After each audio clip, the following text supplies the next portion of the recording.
stick ကို computer မှာတက်ပြီးသွားရင်เนาะ disk PC တွေကိုဝင်ကြည့်မယ် disk PC မှာနှစ်ချက်နှိပ်ပါ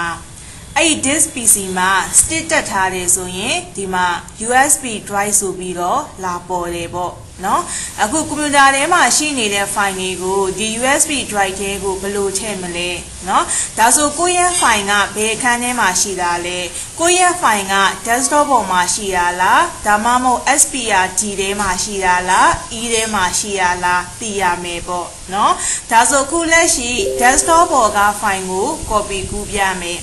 desktop ပေါ်က file ကို copy ကူးဖို့အတွက်ဒီဘက်ဘက်ချမ်းက desktop မှာကလေးနှိပ်မယ်ဒီထဲကမှဒီပုံလေးကို copy ကူးခြင်းနဲ့ဒီပုံပေါ်မှာ right click နှိပ်ပြီးရင်အဲ့ထဲမှာ copy မှာနှိပ်မယ် copy မှာနှိပ်ပြီးသွားရင်တော့ဒီဘက်ချမ်းမှာ stick ရှိတဲ့အခန်းကိုပြန်သွားမယ် USB drive ဆိုတာလေးမှာတစ်ချက်နှိပ်မယ် stick ခန်းထဲကိုရောက်ပြီဆိုတာနဲ့ဒီပေါ်မှာ right click နှိပ်မယ် paste မှာနှိပ်မယ်ဒါဆိုကြည့်ပါပုံလေးကဒီ stick ထဲကိုရောက်သွားပြီပေါ့နော်ဟုတ်ပြီကဲ desktop ပေါ်ကနောက်တစ်ခုကို copy ကူးပြပါမယ် desktop ရှိတဲ့အခန်းကိုပြန်သွားမယ်ဒီ wallpaper လေးကို copy ကူးမယ် wallpaper ပေါ်မှာ right click လေးတစ်ချက်နှိပ်မယ်ပြီးရင် copy မှာတစ်ချက်နှိပ် copy မှာနှိပ်ပြီးတာနဲ့ stick ရှိတဲ့အခန်းကိုသွားပါမယ် USB drive မှာတစ်ချက်နှိပ်မယ်ပြီးရင်ဒီဘက်မှာ right click နှိပ်မယ် paste နှိပ်မယ်ဒါဆိုဒီမဲ့ copy ကူးတဲ့ပုံစံလေးပြပေးတယ်เนาะဒါလေးပြည့်အောင်စောင့်ရပါမယ်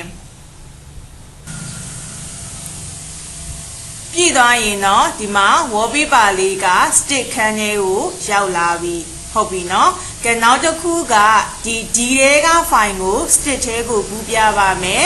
SPRD မှာတစ်ချက်နှိပ်မယ်နှိပ်ပြီးရင်ဒီပုံလေးကို stick ထဲကိုထည့်ခြင်းတယ်ပေါ့เนาะဒါဆိုဒီပုံပေါ်မှာ right click နှိပ်မယ်ပြီးရင် copy မှာနှိပ်မယ် copy မှာနှိပ်ပြီးပြီဆိုမှ stick ရှိတဲ့အခန်းကိုသွားမယ် USB drive ကိုတစ်ချက်နှိပ်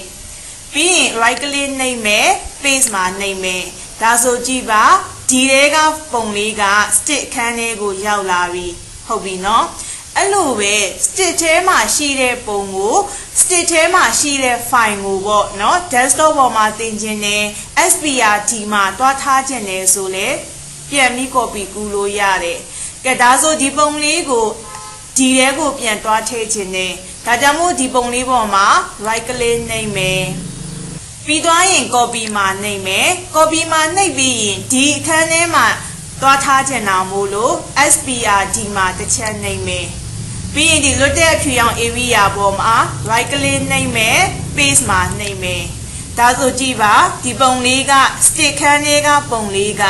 SPRD ထဲကိုရောက်လာပြီပေါ့ဟုတ်ပြီเนาะ